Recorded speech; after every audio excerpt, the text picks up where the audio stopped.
buong Pilipinas nakahapmas mga kababayan. Pero nauna na doon sa CCP. Sa CCP complex po, after na mamatay si Miss Nora Aunor, nakahapmas na po doon. So now therefore, I, Ferdinand Romualdez Marcos Jr., President of the Republic of the Philippines, by virtue of the powers vested in me, by the Constitution and existing laws, do hereby declare April 22, 2025 as a day of national mourning over the passing of national artist Nora Cabaltera Villamayor. Yung Senado din po, mga kababayan, nagpasa ng resolusyon. Ito naman po yung bago naming product na binibenta online. iGlow Serum, whitening po siya. Tingnan ninyo yung epekto sa aking anak na architect before and now. Yung mga inquiries po ninyo, dumiretso na lang kayo sa kanyang Facebook account, Riz Maravillas.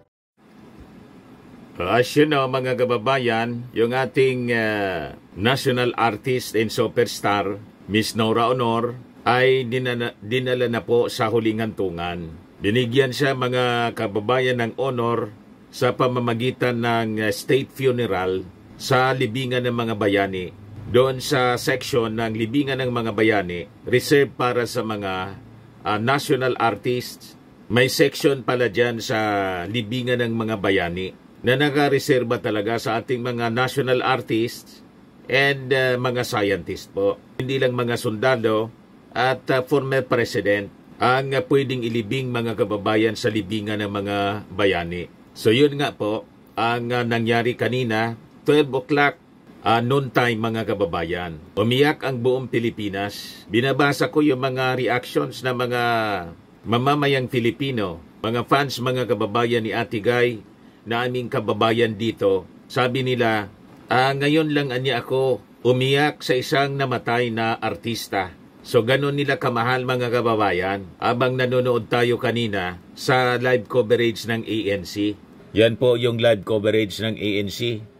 Habang dinadala, mga kababayan, yung labi ni kabayang Nora Aunor sa libingan ng mga bayani. Yan o, State Necrological Service at Funeral Rites para kay Nora Aunor. Napakaraming tao, mga kababayan, mga kaibigan, kakilala, siyempre yung mga fans, sumama sa pagatid sa mga labi ni Miss Nora Aunor. So yung coffin, mga kababayan, binuhat ng ating mga sundalo. Diyan sa mga kababayan, sinakay. Ayan po.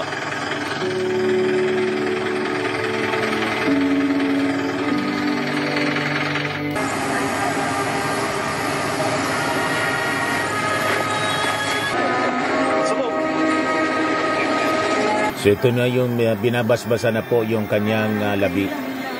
Yan si Lotlot, si Matit, or Matet, and yung biological son niya, si Ian De Leon, at yung mga kapatid pa niya, dalawa si Kenneth, tapos yung isa nakalimutan ko yung pangalan. O ito yung pinasok na po sa kanyang libingan si Miss Nora Aunor. Talagang grabing tao po ang dumalo. Ayan yung cross, mga kababayan, ni Nora Aunor. Nora Cabaltera Villamayor, National Artist, Film and Broadcast Arts. Nora Aunor, Superstar.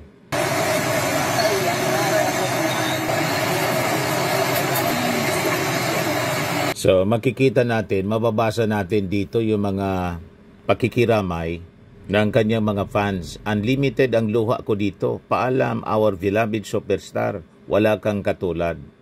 Our superstar, Miss Nora Aunor. Matang nangungusap. Thank you, superstar Nora Aunor. Kakaiyak. Thank you and goodbye, superstar. Sobrang gandang nagawa niya sa mundo. So, ang araw na to, mga kababayan, dineclare ng ating Pangulong Bongbong Marcos bilang National Day of Mourning sa pagpanaw ng ating superstar, Miss Nora Aunor. Ayan po yung proclamation number 870 declaring April 22, 2025 as a day of national mourning over the passing of national artist Nora Cabaltera Villamayor. Whereas Proclamation number 3090, series of 2022, declared Nora Cabaltera Villamayor as a national artist in recognition of their works in the field of film and broadcast arts. Whereas the passing of national artist for film and broadcast Nora Cabaltera Villamayor, also known as Nora Honor, is a great loss to the Filipino people and to the nation's cultural and artistic community. Her outstanding contribution to Philippine cinema, television, and music has left a lasting legacy on the nation's collective memory and identity. Her artistry, depth, and dedication as a performer elevated the standard of excellence in the fields of arts and culture and inspired generations of actors, filmmakers, and audiences both in local and international stage. The nation mourns and joins the family and friends of national artist Nora Cabaltera Villamayor in this moment of grief and remembrance. And pursuant to Section 27K, Chapter 1 of the Implementing Rules and Regulations of the Republic Act Number 8491 or the Flag and Heraldic Code of the Philippines in relation to Proclamation Number 1001, Series of 1972, as amended, the flag shall be flown at half-mast as a sign of mourning on all buildings and places where it is displayed on the day of the interment of the recipients of the National Artist Award. Sa buong Pilipinas naka-half-mast mga kababayan, pero nauna na doon sa CCP.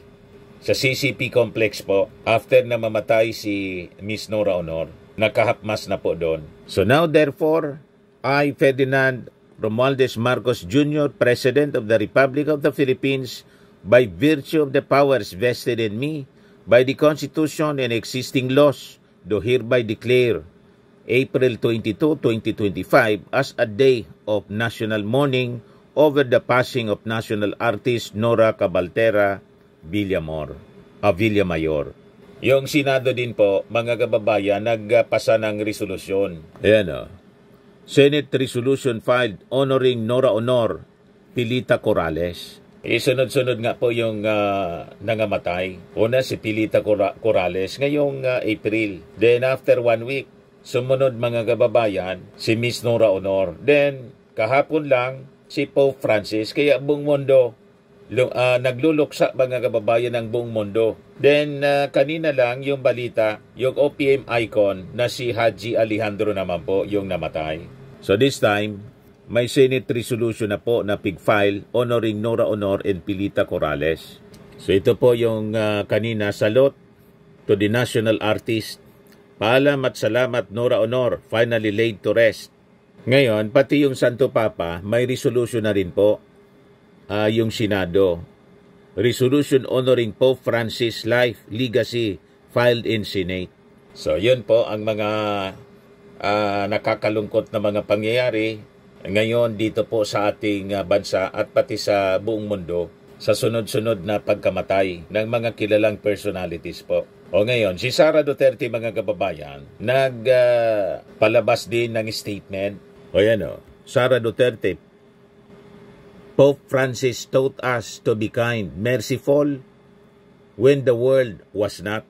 So nauna na po yung ating Pangulong Bongbong Marcos na nagpaabot ng pakikiramay sa pagkamatay ng Santo Papa. Ngayon, siyempre hindi din nagpahuli itong si Sara Duterte. Kaya lang po, marami yung nag-react. Kasi nga po, unang-una, yung kanyang tatay, pinagmumura itong si Santo Papa noong pumunta siya rito para makiramay mga kababayan sa mga nasalanta ng Yolanda. Kasi naistorbo yung kanyang yung kanyang lakad. Pero ngayon, yung kanyang anak nagpapaabot ng pakikiramay. At ang sabi pa, yung Santo Papa daw, tinuruan tayo to be kind, merciful when the world was not. Pero lumalabas mga kababayan, yung turo ng Santo Papa, hindi man yata tumalab kay Sara Duterte.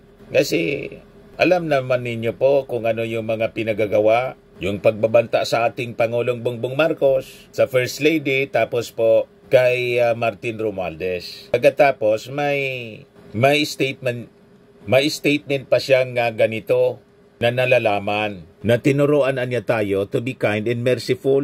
Habang ang mundo ay hindi. May patama pa po. Pero yung mga patama niya dito, mga kababayan, as usual, backfire sa kanya. Yan o. We pray as we mourn the passing of His Holiness, Pope Francis, the shepherd who taught us to be compassionate, forgiving, and merciful in a world poisoned by social inequities, greed, hate, and wars. Lahat mga kababayan, description ng kanyang mga ginagawa at saka ng kanyang tatay. Yung wars na sinasabi niya, siguro referring sa giyera sa mundo, pero yung kanyang tatay may war on drugs na nagresulta po sa pagkamatay ng more than 30,000 victims. Bagatapos may pa-merciful in kind pa siyang nalalaman. Nasabi tinuro po ng Santo Papa ang maging forgiving, compassionate, and merciful. Na lumalabas yung turo ng Santo Papa na kanyang ina-admire. Parang lumalabas, ina-admire niya kasi nakikiisa siya sa pagluksa ng buong mundo. Di ba ganon? Pag nakikiisa ka, ibig sabihin, umahanga ka doon at naniniwala ka sa mga turo. Pero yung mga tinuturo na sinasabi mong pagiging compassionate, merciful, forgiving, hindi man nakikita kay Sara Duterte. Ang puso niya hindi forgiving. At yung sinasabi niyang greed, may issue siya mga kababayan sa paggamit na hindi may paliwanag. And in fact, yun po ang laman ng articles of impeachment niya. Yung paglustay ng confidential funds na masasabi natin, ito ay patunay ng pagiging greedy. Di ba?